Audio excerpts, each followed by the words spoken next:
Oh, here we go. Hang on. We got Wes Huff. Yo, Wes Huff, where you at? Hey, your mic's not on.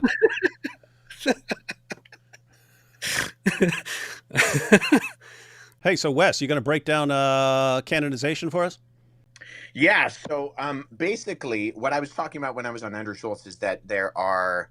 Uh, so what you guys read, I think, in that super chat was correct. In that the only official binding statement by an ecumenical church council was at Trent. So 1446 is when they delineate on the canon of Scripture, and that's the first time that they attach an anathema to it. So before that, Wow. there is no kind of statement saying that this is what you have to believe. So ironically, what Trent ends up doing is it actually anathematizes a bunch of individuals who were part of the trial of Luther. So guys like Desiderius Erasmus, Cardinal Jimenez, Cardinal Cayetan, who were part of the original group who were putting Luther on trial, they themselves did not adhere to, there were disagreements on the different scriptures. So the 66 were like the core that everybody agreed on. And then throughout the various traditions in East and West, there were disagreements. And you even have popes like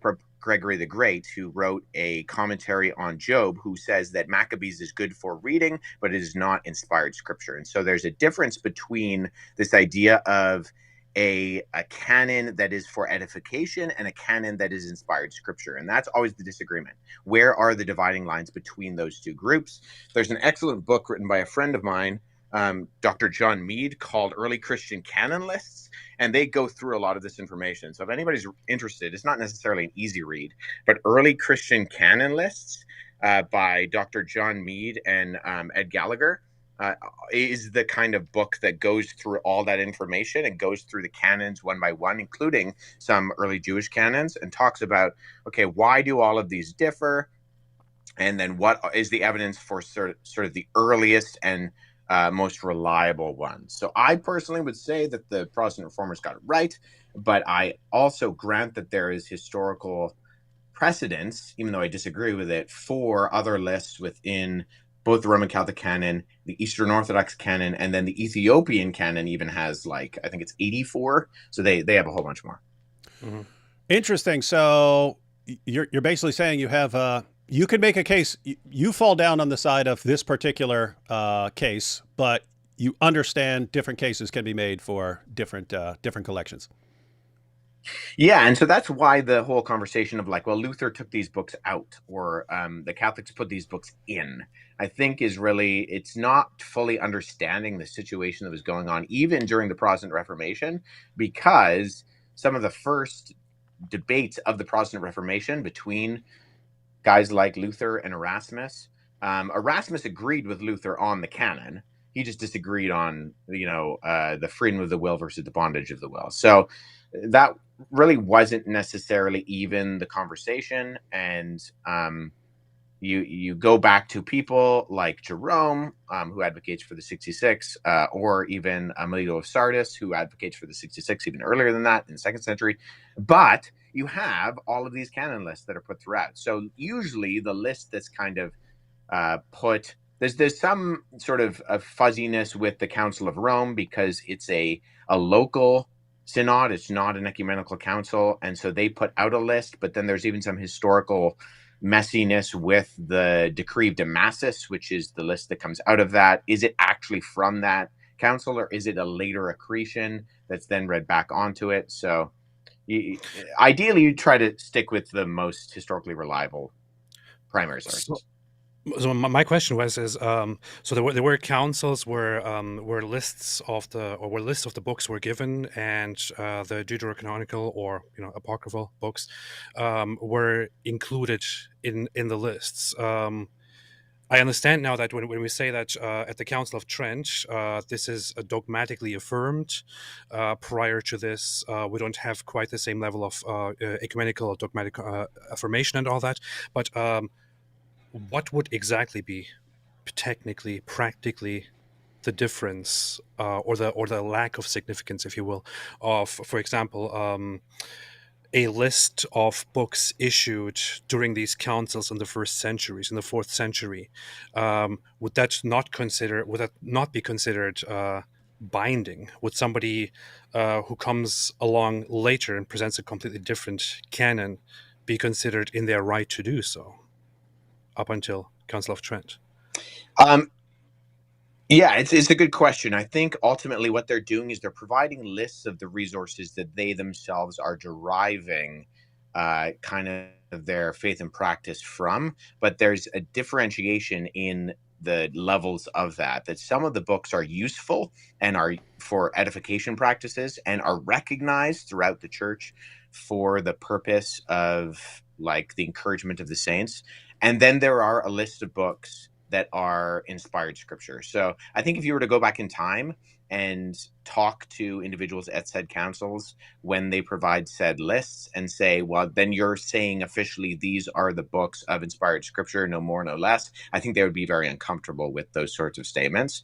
I don't think that's what they're saying. Or even like Athanasius's Easter letter, his festal letter, is sometimes used as, because he provides a very authoritative canon list.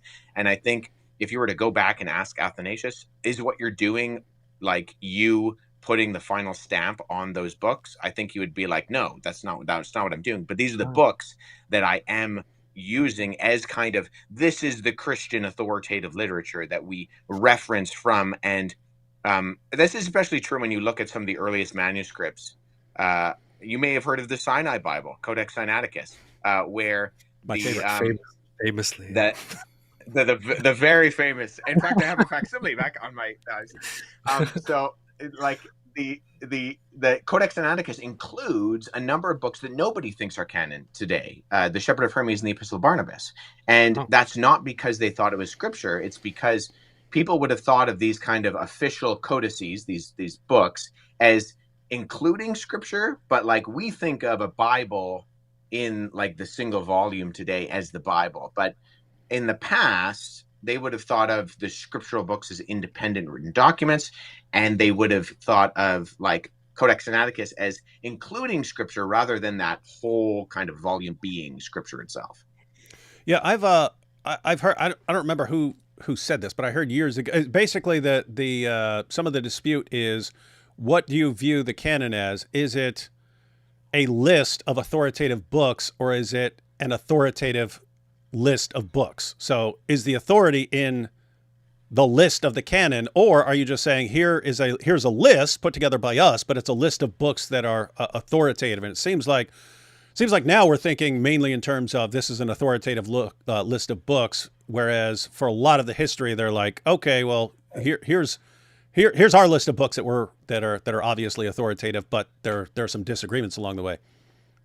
Yeah, that's F.F. Bruce. So Okay. he said it's not a authoritative list of books, it's a list of authoritative books. And I think that's correct. And you can look at individuals like Chuck Hill, who wrote a book on the canon of scripture, where he says, the early church, when they were having these conversations, were recognizing that which was inspired. They weren't putting the official designation on. And this is actually where I think the Orthodox and the Protestants would have more in union, in that we don't necessarily say that the magisterium is that which puts the official stamp on it, right? So there's more of like, as you said, I think earlier, AP, that there's this recognition of that which the church has always kind of considered as useful and authoritative, whereas the magisterium of the Roman Catholic Church puts more of an official stamp on it, particularly at Trent, especially when they add the anathemas. And there are people who are at Trent who are actually uncomfortable with the anathema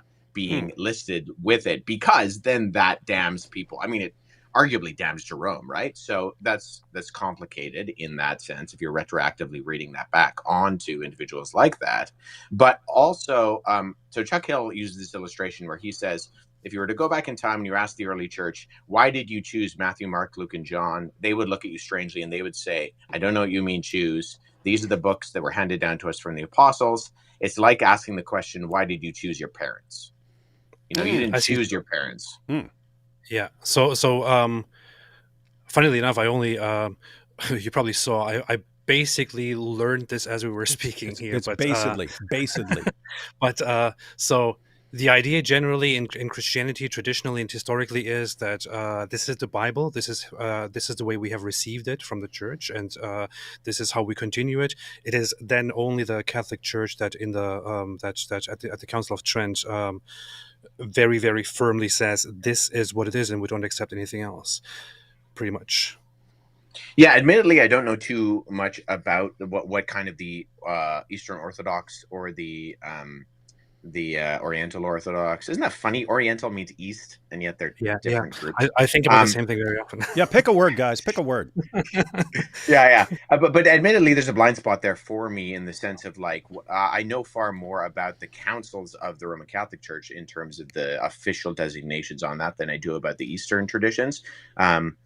But you see, he doesn't know.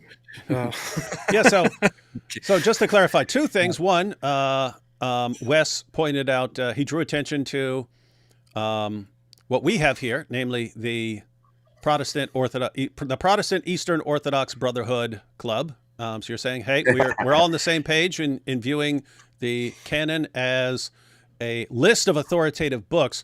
So as far as what you were saying, and then you said things are a little different at Trent.